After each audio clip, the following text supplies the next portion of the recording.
experience every moment through our voice. গল্পে খুঁজে পাবে ভালোবাসার স্পর্শ। ভয়াবহ যুদ্ধের পর কেটে গেছে আরও বেশ কয়েকটা মাস। সময়ের কাঁটা থেমে নেই কারোর অনুপস্থিতিতে। মাত্র কিছু মাসের ব্যবধানে পাল্টেছে অনেক কিছুই। ঠিক নেই ভালোবাসার সমীকরণ। ক্ষমতা আর দায়িত্বের বেড়াজালে আটকে গেছে সম্রাজ্ঞীর হাহাকার। বিগত কয়েক মাসে যেন রামান সাম্রাজ্যের রং রূপই বদলে গেছে। যেই সাম্রাজ্যের কোথাও নেই সুলতান শাহজাইনের অস্তিত্ব। যেহেতু সুলতানের ছোট্ট অস্তিত্ব রয়েছে বেগমের গর্ভে, তাই ওয়াসিফা সুলতানের সিদ্ধান্তের ভিত্তিতে দায়িত্ব অর্পণ করা হয়েছে সম্রাজ্ঞীর ওপর। বিনা বাক্যে সেই সিদ্ধান্ত মেনে নিয়েছে সাম্রাজ্যবাসী। বর্তমানে রামান সাম্রাজ্যের শাসক কোনো সুলতান নয়, বরং একজন সম্রাজ্ঞীর কাঁধে ভর করেই টিকে আছে এই বিশাল সাম্রাজ্য।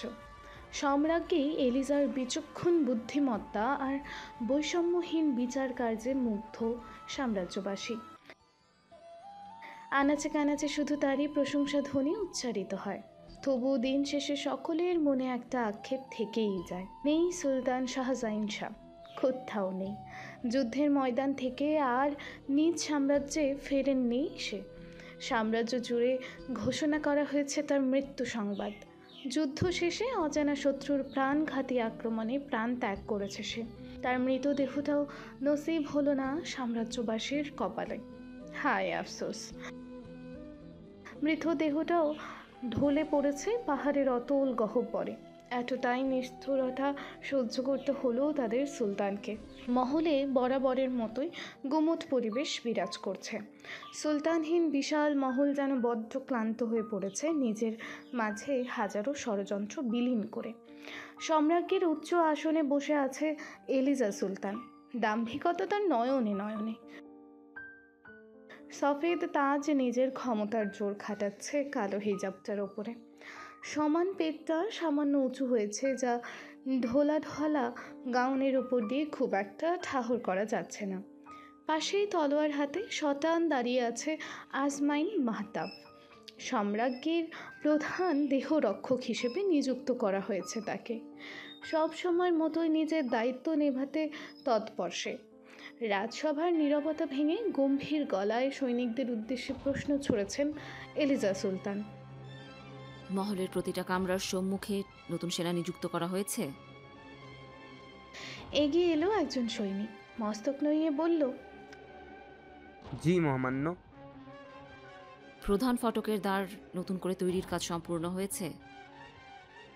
জি, আপনার হুকুম মতোই সব কিছু করা হয়েছে। সব কিছু তার হুকুম মাফিক করা হলেও সন্তুষ্ট হতে দেখা গেল না বেগমকে। এবার মাহতাবের দিকে নজর ফেলল সে। কণ্ঠের গাম্ভীরতা বজায় রেখে বলল, আমার অনুমতি ব্যতীত মহলের একটা প্রাণীও যেন প্রধান ফটকের ওপারে না যায়। সেই সাথে বাইরের কেউ ভেতরে আসবে না। না তো ভেতরের কেউ বাইরে যাবে না, আর না তো বাইরের কেউ ভেতরে আসবে না। কেউ না মানে কেউ না। এদিকটা তুমি নজরে রাখবে মাহতাব। সঙ্গে সঙ্গেই মাথা ঝাঁকিয়ে সম্মতি জানালো মাহতাব। এতক্ষণ যেন সে হুকুমের অপেক্ষাতেই ছিল। নম্র কণ্ঠে বলে উঠল, অবশ্যই সুলতানা। আলোচনা শেষ করে উঠে দাঁড়ালো বেগম। বৈঠকখানা ছেড়ে প্রস্থান করতে গিয়েও আবারও কি ভেবে থেমে গেল। মস্তক ঘুরিয়ে আবারও বলে উঠল, আমার হুকুম ব্যতীত মহলের একটা খাদ্যের দানাও যেন এদিক থেকে ওদিক না হয়। কতটা নিষ্ঠুর হতে পারি আমি তার প্রমাণ নিশ্চয়ই এতদিনে পেয়ে গেছো তোমরা। আমার আদেশের বাইরে গেলে তার শাস্তি হবে শুধুই মৃত্যুদণ্ড। কথাগুলো যতক্ষণ মাথায় গেঁথে রাখবে ততক্ষণই জীবিত থাকতে পারবে আমার এই মহলে। বক্তব্য সম্পন্ন করেই হনহন করে বেরিয়ে গেল সে। এতক্ষণে যেন স্বস্তির শ্বাস ফেলল সৈনিকগণ। শ্বাস যেন আটকে ছিল বেগমের উপস্থিতিতে। গত কয়েক মাসে বেগমের যে রূপ দেখেছে তারা, এই রূপের সঙ্গে তারা একেবারেই অপরিচিত। পান থেকে চুন খুসলেই শাস্তি পেতে হচ্ছে এই মহলে। এমনকি রন্ধনশালাতেও সৈনিক নিযুক্ত করেছেন তিনি। জানালাদার সব কিছু নতুন করে পূর্বের তুলনায় বহুগুণ মজবুত করে তৈরি করা হয়েছে অজানা শত্রুর আক্রমণের ভয়। এই মহলের প্রতিটা মানুষ ভয়ে ভয়ে কাজ করে।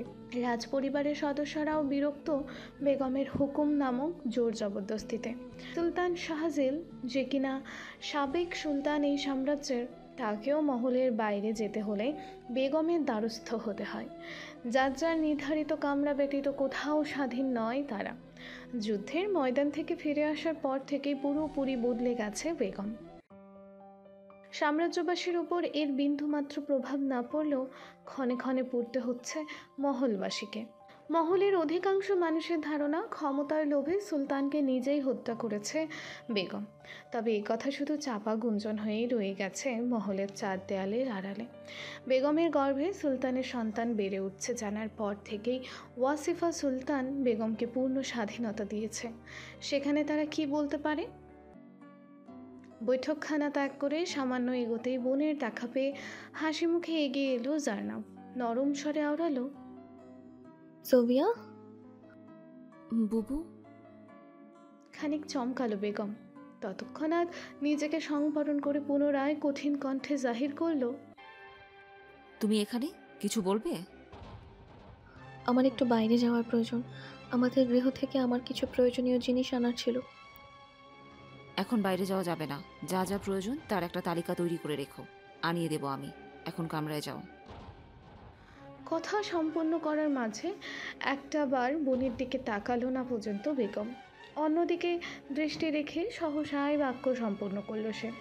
বোনের এরূপ আচরণ বিগত কয়েক মাস যাবৎ দেখতে দেখতে খানিকটা সয়ে গেছে জার্নাবের। তবুও যেন মনক্ষুণ্ণ হলো খানিকটা। কণ্ঠে খানিক জোর এনে আবারও বলল, কিন্তু জোভিয়া। আমি তোমাকে কামরায় যেতে বলেছি। এবার খানিক উচ্চস্বরে বলল বেগম। ঘাবড়ে গেল জার্নাব। যতটুকু সাহস সঞ্চয় করেছিল সব যেন মুহূর্তেই হাওয়া হয়ে উবে গেল। তাকে উপেক্ষা করে চলে গেল বেগম। অবাক চোখে ঠায় দাঁড়িয়ে রইল জার্নাব। কতক্ষণ সেখানে দাঁড়িয়েছিল তার হিসেব নেই। জুই।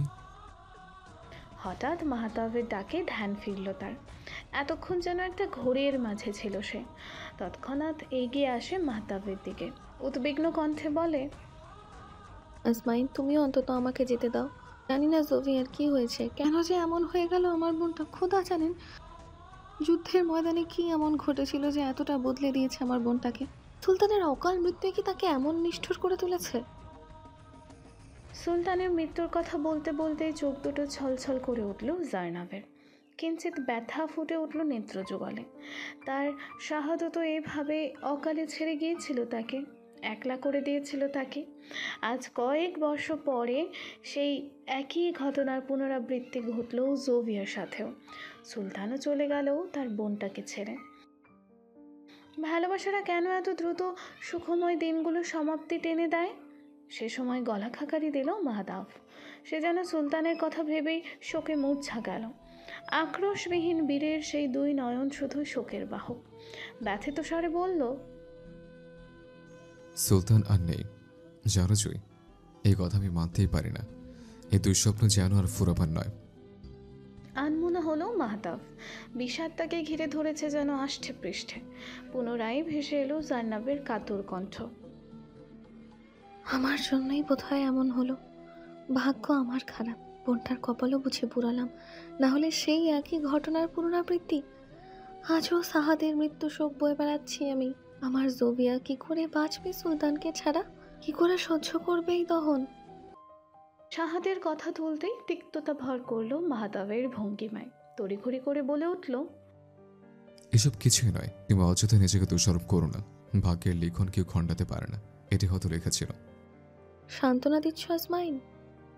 না, মনের ভাব প্রকাশ করেছে মাত্র। মাঝে মাঝে মনে হয় আমি তোমাকে সম্পূর্ণ চিনতেই পারিনি এখনো।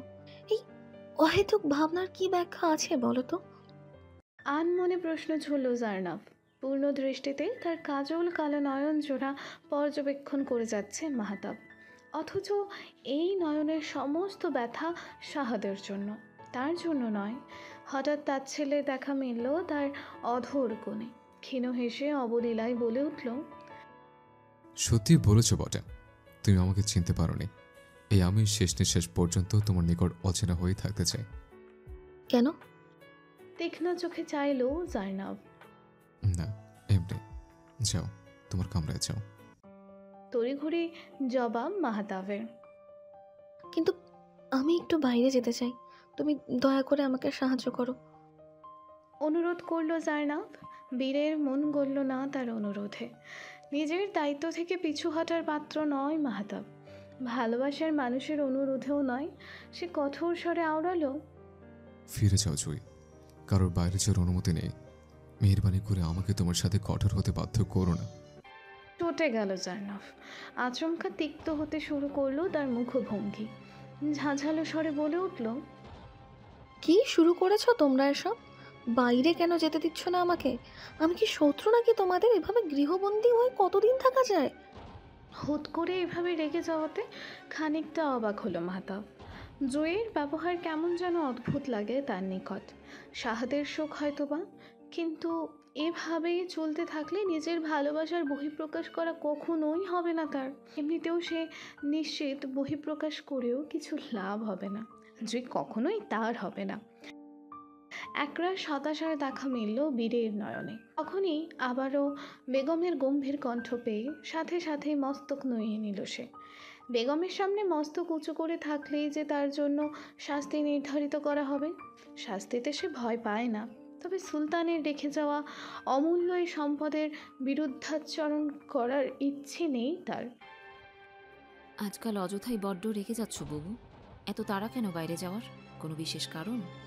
বেগমের কণ্ঠ পেয়ে মিয়ে গেল জাইনাব। বোনের গম্ভীর কণ্ঠকে তোয়াক্কা না করে বিড়বিড়ি কিছু একটা আওড়াতে আওড়াতে ছুটল নিজের কামরার দিকে। জোভিয়াটা আজকাল নজরদারি শুরু করেছে নাকি সবার ওপর।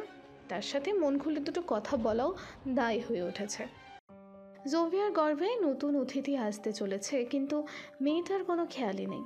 এই সময়টায় সুলতানের ওর পাশে থাকাটা সবচেয়ে বেশি জরুরি ছিল। হায় আল্লাহ, সহায় হও। তোমার প্রণয় যেন তোমার কর্মে হস্তক্ষেপ না করতে পারে মাহতাব, সতর্ক থেকো।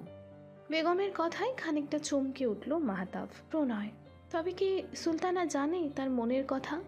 জুইকে ভালোবাসে এ কথা তো কাউকেই বলেনি সে এ পর্যন্ত। অবাকের চরম সীমায় পৌঁছালো যেন। অন্যদিকে ওয়াসিফা সুলতানের কামরায় চলছে বিরাট তর্ক বিতর্ক। সুলতান শাহজিল এক প্রকার মহা বিরক্ত এলিজা সুলতানের ওপর। সে ভেবেই পায় না এই মেয়ের এত সাহস যে তার উপর হুকুম চালায়। রাগে ফুসফুস করতে করতে ওয়াসিফা সুলতানের ওপর চিৎকার করছে সে। সারা জীবন তোমার কথা শুনে চলে অনেক ভুল করেছি আমি, তা বলে শেষ বয়সে এসে কিনা এসব সহ্য করতে হবে? কি ভেবে তুমি ওকে সাম্রাজ্যের দায়িত্ব দিয়ে দিলে ওয়াসিফা? শুধুমাত্র উত্তরাধিকারের জন্য? পুত্র সন্তান তো নাও হতে পারে, তখন কি হবে? সাম্রাজ্যের উত্তরাধিকার আনতে গিয়ে নিজ পুত্র হত্যাকারীকে আপ্যায়ন করছো তুমি? ছি! স্বামীর ওপর কথা বলার ইচ্ছা নেই বোধহয় ওয়াসিফা সুলতানের। নীরবে জানালার পর্দা সরিয়ে অদূরে চেয়ে থাকলো অনিমেষ। বাক্য বিনিময় করার খুব একটা প্রয়াস নেই। অঙ্গভঙ্গি অত্যন্ত শীতল, নয়নজোড়া পুত্র সুখে কাতর। হাজার কঠোর হোক, দিন শেষে একজন মা আসে। সাম্রাজ্যের প্রতি যেমন তার দায়িত্ব রয়েছে, তেমনি বুক ভরা ভালোবাসা রয়েছে একমাত্র পুত্র শাহজাইনের জন্য। সুলতান শাহজিল পুনরায় বলে উঠল, কি হলো, কিছু বলছো না কেন? কতদিন এভাবে চুপ করে থাকবে? তোমার কারণে মহলের আজ এই হাল, আর তুমি কিনা মুখে কুলু পেটে বসে আছো গত কয়েকটা মাস ধরে। এবারও নিশ্চুপ ওয়াসিফা সুলতান। কথোপকথন আগানোর বিন্দুমাত্র চেষ্টা করলেন না, যেন আজ জন্মকাল এভাবেই চুপ থাকার সিদ্ধান্ত নিয়েছেন তিনি। স্ত্রীর এহেন অস্বাভাবিক আচরণে রাগে ফেটে পড়লেন সুলতান শাহজিল। উচ্চস্বরে বললেন, নিজের একমাত্র পুত্রের করুণ মৃত্যুর শোক বড্ড কম তোমার ওয়াসিফা। যেখানে আমার গলা ফাটিয়ে কাঁদতে ইচ্ছে করে, সেখানে তুমি মা হয়ে কিভাবে পারো চুপ থাকতে? তোমার কি মনে হয় না ওই মেয়ে ক্ষমতার লোভে নিজেই হত্যা করেছে শাহজাহানকে? কিছুক্ষণ চুপ থেকে আবারও বললেন, কিছু বলো ওয়াসিফা, এভাবে চুপ করে থাকার মানেটা কি? বেশ কিছুক্ষণ চেষ্টার পরেও স্ত্রীর নীরবতা ভাঙাতে ব্যর্থ হয়ে রাগান্বিত অবস্থায় কামরা ত্যাগ করলেন সুলতান শাহজিল। কয়েক মাসে কম তো চেষ্টা করেনি স্ত্রীর নীরবতা ভাঙাতে। আর কত পুত্র শোক স্তব্ধ করে দিয়েছে যেন ওয়াসিফাকে। অপরদিকে যে নারী সদ্য স্বামীহারা হয়েছে, সে দিব্যি স্বাচ্ছন্দ্যে আছে, যখন ইচ্ছা নিজের হুকুম প্রণয়ন করছে মহলবাসীর ওপর। ক্ষমতা বিস্তার করছে সাম্রাজ্য জুড়ে। স্বামীর মৃত্যুতে যেন তার কিছুই যায় আসে না। শুধুমাত্র এলিজার গর্ভে এই সাম্রাজ্যের নতুন উত্তরাধিকারী আসছে বলেই সে এসব সহ্য করছে মুখ বুজে। সারাদিনের ঝঞ্ঝাটের মধ্যে দিয়ে কেটে গেল আরও একটা মায়াহীন দিন। রাত নেমেছে নিজের বক্ষে আধার ধারণ করে। মহলের পরিবেশ তখনও নির্জীব। সকলেই ভয়ে ভয়ে নিজ নিজ কর্ম সম্পাদন করছে। বেগমের কামরার চিত্র অবশ্য বড়ই সুন্দর। শেহজাদি তোহফা বেগমের গলা জড়িয়ে ধরে শুয়ে আছে। বেগমও পরম যত্নে আলতো করে হাত বুলিয়ে দিচ্ছে কন্যার মাথায়। ঘুমেই তোহফার চোখ প্রায় বন্ধ হয়ে এসেছিল। ঘুমের দেশে পাড়ি জমাতে গিয়েও আবারও চোখ পিটপিট করে তাকালো মায়ের দিকে। আলতো কণ্ঠে ডাকলো, আম্মু। তোহফার ডাকে বেগমের অধর খানিকটা প্রসারিত হলেও হাসলেন না তিনি। কোমল কণ্ঠে শুধালো, তুমি ঘুমাওনি? বড্ড নিষ্পাপ উত্তর তোহফার। কেন আম্মু জান, ঘুম আসছে না? আব্বু, আব্বুর কাছে যাব। নিছকি আদরে আবদার তোহফার, অথচ মিলিয়ে গেল বেগমের প্রসারিত অধরের বিস্তৃতি। মাথায় অবিরত বুলিয়ে দেওয়া হাতটা থেমে গেল হুট করে। পরক্ষণে কোমল কণ্ঠে বলে উঠল, আব্বু তো এখন এখানে নেই আম্মু জান। কেন আসে না আব্বু? আসবে সোনা, তুমি ঘুমালেই আসবে। আব্বু কি আমাদের ভুলে গেছে? কন্যার বারংবার প্রশ্নে দ্বিধায় পড়ল বেগম। রোজ রোজ এই একই প্রশ্ন করে তোহফা। বারবার কিভাবে মিথ্যা বলবে সে মেয়ের কাছে? তোহফা পুনরায় অভিমানী কণ্ঠে আওড়ালো, আব্বু আর ভালোবাসে না আমাকে, তোমাকেও না। বাসে সোনা, আব্বু তোমাকে অনেক ভালোবাসে, বোঝানোর চেষ্টা করলেন বেগম।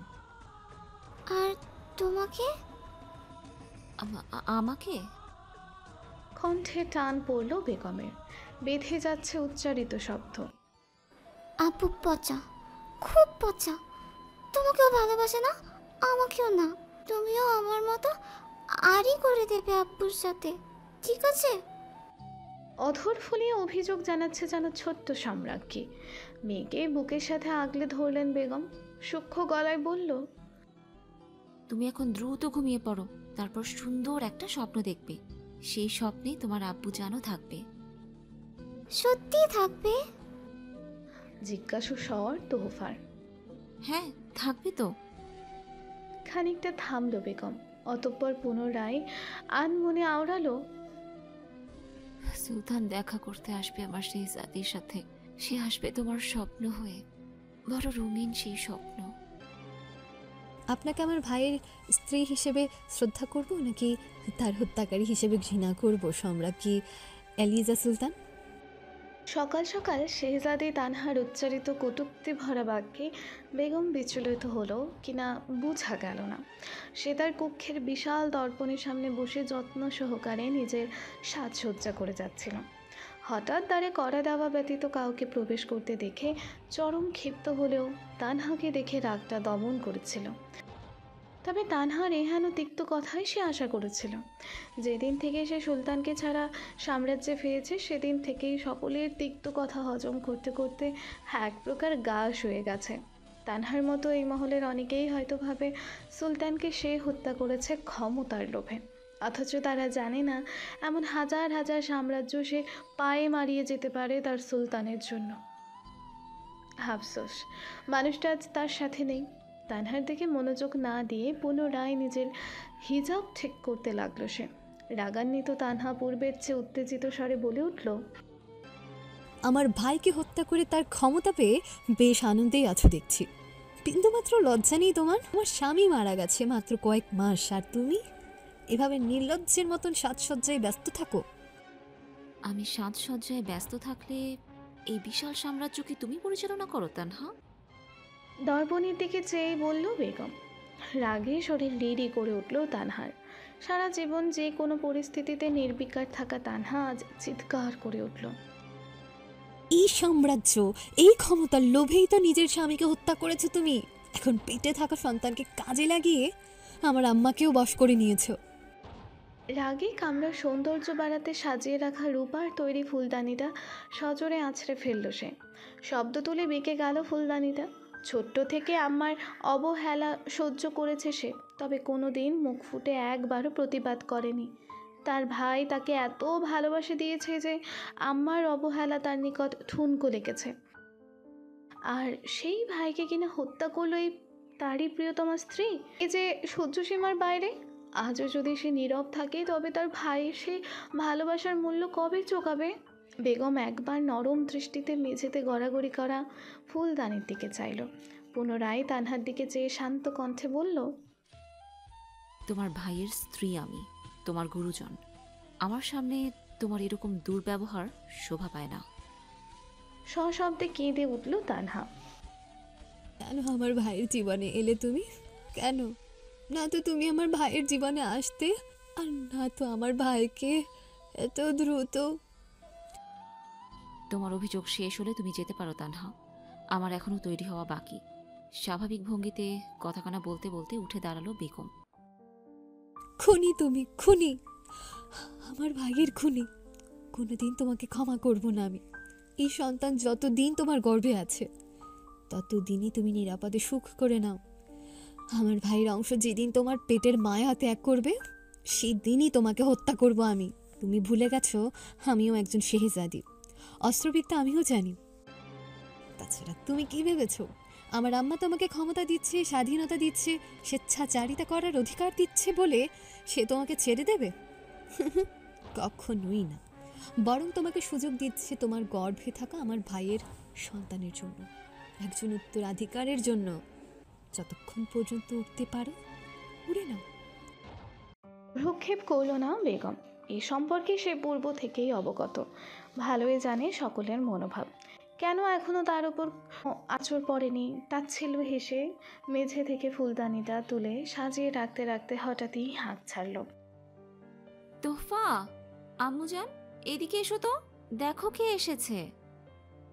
মুহূর্তের মাঝেই দ্বারের পর্দা সরিয়ে ছোট ছোট পায়ে দৌড়ে এলো তোহফা। এসেই তানহার দিকে চেয়ে মিষ্টি একটা হাসি ছুড়ে দিল। বেগম পুনরায় বললেন, ফুপিজান তোমাকে খুঁজছিল, কোথায় ছিলে তুমি? থতমত খেয়ে যায় তানহা। দ্রুত নিজের রাগ জেদ নিয়ন্ত্রণ করার চেষ্টা চালালো, নিজেকে স্বাভাবিক করে ফিরে তাকালো। তার দিকেই এগিয়ে আসছে তোহফা, হাত ধরে ঝাঁকিয়ে নিষ্পাপ কণ্ঠে শুধালো, খুঁজছিলে? না মানে হ্যাঁ, খুঁজছিলাম তো। তানহা কটমট করে তাকালো বেগমের দিকে। সে জানে বেগম ইচ্ছা করেই এটা করেছে। এই মহিলার রক্তে মিশে গেছে চালাকি। এদিন ধ্যান নেই বেগমের। তাহলে কোলে নাও আমাকে। ঝুঁকে পড়ে পরম যত্নে কোলে তুলে নিল তানহা। এটাই যে একমাত্র কারণ তার ভালো থাকার। আদর করে চুম্বন করলো তোহফার দুই গালে। বেগম ক্রুর হেসে বলে উঠল, ফুপিজানকে একটু আদর দিয়ে দাও তো আম্মু, আদর করে রাগ কমিয়ে দাও। মুখ তুলে তাকালো তোহফা, আধো আধো স্বরে আওড়ালো, রাগ করেছো তুমি? কেন রাগ করেছো? তোমার খেজুর কেড়ে নিয়েছে কেউ? ভয় পেও না, আমাকে বলো, দেখো আমি তাকে কিভাবে শাস্তি দিয়ে দেই। রাগ ভুলে বিষম খেলো শেহজাদি তানহা। তার ছোট্ট শেহজাদি যে এত কথা বলা শিখবে তার ধারণাও ছিল না।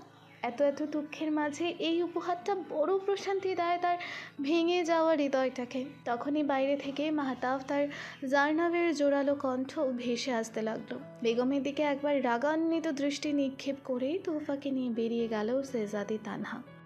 পুনরায় দর্পণের দিকে এগিয়ে যাচ্ছে বেগম। আজকাল নিজের ভাগ্যের উপর বড্ড মায়া হয় তার। স্বামীর ভালোবাসায় উন্মত্ত বেগমই কিনা সেই স্বামীর খুনি হলো শেষে। কপাল! পেটে আলতো করে হাতটা রেখে দর্পণের মাঝে তাকালো একরাশ মায়া নিয়ে।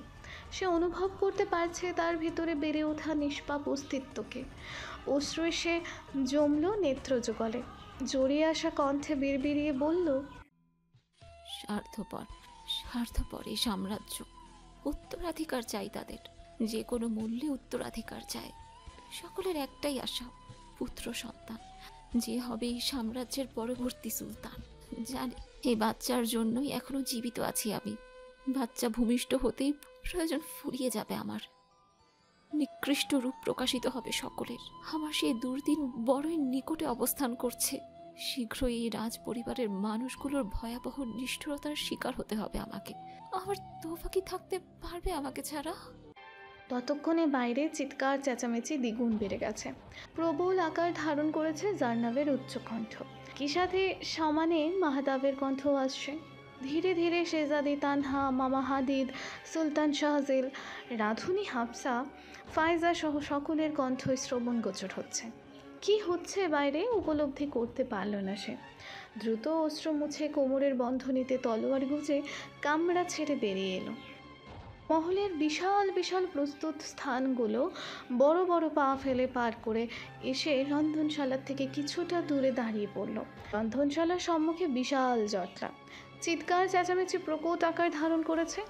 সৈনিক সেবক সেবিকাদের ভিড় লেগে গেছে প্রায়। অবাক হতে বাধ্য হলো বেগম। হনহন করে এগিয়ে গেল জটলার দিকে। তাকে দেখে একে একে সমস্ত সৈনিক সেবক সেবিকা সরে দাঁড়িয়ে স্থান ফাঁকা করে দিল। রন্ধনশালার দ্বারের ওপর পুরাতন রাঁধুনি হাফসার হাত শক্ত করে চেপে ধরে আছে জার্নাব। চোখে তার অগ্নিশিখা, রাগে থরথর করে কাঁপছে। পারলে যেন হাফসাকে চোখ দিয়েই ঝলসে দিত। তাকেই শান্ত করার চেষ্টা করছে মাহতাব। জোরালো কণ্ঠে বারংবার ছেড়ে দিতে বলছে হাফসাকে। পাশেই ভীত মুখে দাঁড়িয়ে আছে ফাইজা। ভয়ে চোখ মুখ শুকিয়ে গেছে তার। বাকিরাও সমানে জার্নাবকে হুঁশিয়ারি দিয়ে যাচ্ছে হাফসাকে ছেড়ে দিতে, কিন্তু জার্নাব শুনলে তো। সে তার কর্মে অটল। বেগমকে আসতে দেখে রাগান্বিত দৃষ্টিতে চাইল সুলতানের মামা হাদিদ। সে রাগে কিছু বলার পূর্বেই সুলতান শাহজিল গম্ভীর স্বরে বলে উঠল, এসব কি শুরু করেছো তোমরা দুই বোন? মহলটাকে একেবারে জঙ্গলি পাড়া বানিয়ে ছেড়েছো। তোমার বোনকে বলো এখনই হাফসাকে ছেড়ে দিতে। সেই মহলের বহু পুরাতন রাঁধুনি, এভাবে অকারণে তার উপর হাত ওঠানোর অধিকার নেই কারণ। এসব অন্যায় অনাচার সহ্য করবো না আমি, সাবধান করে দিচ্ছি তোমায়। বেগম অবাক হতে বাধ্য হলো বড় বোনের এই রূপ দেখে। সহজ সরল নম্র জার্নাবের এমন কঠিন আচরণের সঙ্গে তার আলাপ নেই। দ্রুত কণ্ঠে বলে উঠল, কি হচ্ছে এসব বুবু? ছেড়ে দাও ওনাকে। বেগমের কণ্ঠে হাফসার মুখভঙ্গি আরও ভীত হলেও জার্নাব তাকে ছাড়ল না, বরং টেনে হিচড়ে নিয়ে এলো বেগমের সামনে। রাগান্বিত স্বরে বলল, ওর আসল রূপ তুমি জানো না জোফিয়া? জানো না ও কি করেছে? কি করেছে হাফসা? হতবাক স্বরে শুধায় বেগম। প্রতারক, মহাপ্রতারক, বেঈমান এই রাঁধুনি। সকলের আড়ালে শত্রুর গুপ্তচর হয়ে বসবাস করছে এই মহলে। প্রতারক? তোমার কোথাও ভুল হচ্ছে বুবু। হাফসা আমাদের অনেক পুরাতন রাঁধুনি। বেগম শান্ত হয়ে বিষয়টা সমাধান করতে চাইল, অথচ জার্নাবের কথাতে যেন মুহূর্তেই বিস্ফোরণ হলো মহল জুড়ে। ওষুধের ভেতর অল্প অল্প করে বিষ মিশিয়ে ধীরে ধীরে তোফাকে মৃত্যুর দিকে ঠেলে দেওয়া সেই বিশ্বাসঘাতক আর কেউ নয়, এই হাফসাই। রাঁধুনির বেশে গুপ্ত শত্রুর হুকুমে এসব করেছে। সেই বিষের প্রভাবেই তোফার জবান বন্ধ হয়েছিল এতদিন। এই নোংরা কাজের জন্য মোটা অঙ্কের অর্থ পেত এই প্রতারক। কিছুক্ষণ পূর্বে ফাইজাকে ডাকার উদ্দেশ্যে আচমকায় রন্ধনশালায় প্রবেশ করে ফেলে জার্নাব। সে সময় হাফসা একাই ছিল সেখানে, পত্র লিখছিল মনোযোগ দিয়ে। আচমকা জার্নাবকে দেখতেই হন্তদন্ত হয়ে পত্রখানা লুকিয়ে ফেলে নিজের পেছনে। সন্দেহ হওয়ায় জার্নাব যখন পত্রটা দেখাতে বলে তখনই আমতা আমতা করতে শুরু করে হাফসা। এর মাঝেই অন্যান্য রাঁধুনিরা ফিরে আসে রন্ধনশালায়। ফাইজার সাহায্যে হাফসার সাথে এক প্রকার জোর জবরদস্তি করেই পত্রখানা কেড়ে নেয় জার্নাব। পত্রের লেখাগুলো পড়তেই যা বোঝার বুঝে নেয়। অজানা সেই শত্রুর উদ্দেশ্যেই পত্রটা লেখা হয়েছিল। জার্নাবের মুখে সমস্ত বিবরণ শুনে অবিশ্বাসের আর কোনো অবকাশ থাকে না বেগমের নিকট। তবুও হাত বাড়িয়ে পত্রখানা তার দিকে এগিয়ে দিল জার্নাব, যেখানে স্পষ্ট ভাষায় লেখা রয়েছে, আপনি আমার প্রতি অবিচার করছেন মালিক। আমার কাজের বিনিময়ে নির্ধারিত অর্থ আমি পাচ্ছি না। আপনার কথাতে আমি কি না করেছি, প্রতারণা করেছি রাজপরিবারের সাথে। শেহজাদি তোরফার ওর সাথে বিষ মিশিয়েছি নিজ হাতে। অর্থের জন্য নিকৃষ্ট থেকে নিকৃষ্ট কাজ করতেও দ্বিধা করিনি। সেই অর্থই আপনি আমাকে দিচ্ছেন না। এভাবে চলতে থাকলে আপনার পর্যায়ে রাজপরিবারের সকলের নিকট প্রকাশ করে দিতে বাধ্য হব আমি। আপনি অতি বুদ্ধিমান, আমার ইঙ্গিত বুঝতে পেরেছি নিশ্চয়ই। আশা করছি পত্র হাতে পাওয়া মাত্রই অর্থ পেয়ে যাব আমার, না হলে। উপস্থিত সকলে স্তব্ধ চাহনি হাফসার উপর থেকে এবার সরে গিয়ে পত্রের ওপর ঠেকল। পত্র পড়ে রাগে দুঃখে নিজের গাউন খামচে ধরল বেগম। এ পর্যন্ত যাকে সে বিশ্বাস করেছে সেই তার সাথে বিশ্বাসঘাতকতা করেছে। প্রথমে মায়রা, এখন আবার হাফসা। তার এত ছোট্ট বাচ্চাটাকেও মারতে চেয়েছিল, তাও শুধুমাত্র অর্থের লোভে। এত লোভ আর যেন সহ্যই করতে পারছে না বেগম। সুলতান শাহজাল ঘৃণিত কণ্ঠে বলে উঠল, ছি ছি হাফসা,